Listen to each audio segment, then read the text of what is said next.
ఇద్దరు కలిస్తే పుడతాం, నలుగురు మోస్తే పోతాం. ఈ మధ్యలో ఉండే నాకు రోజుకి ఎందుకు రాడు?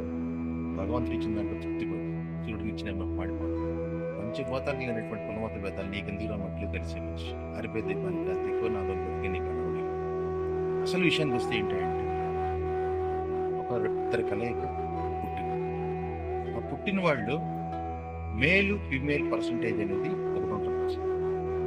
అమ్మాయిలో అబ్బాయి పర్సంటేజ్ ఎక్కువ ఉంటే వాళ్ళు నియంత్రణ, అబ్బాయిలో అమ్మాయి పర్సంటేజ్ ఎక్కువ ఉంటే వాళ్ళు ప్రపంచంలో ఎక్కడున్నా కానీ ఘర్షణలో ఉంటారు. దానికి ఇద్దరు పేరు ఇచ్చారు, మైకిల్ జాక్సన్, సత్యసాయిబాబా. ఓకే, ఆడాళ్లలో ఒక వర్జిన్ ఉంది.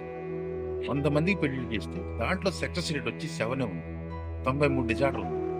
అదే ఒక రోడ్డుని బట్టి ఆడదాన్ని నువ్వు ప్రేమగా పెళ్లి చేసుకో, ప్రేమగా చూస్తే 100లో 93% సక్సెస్ రేట్ ఉంది.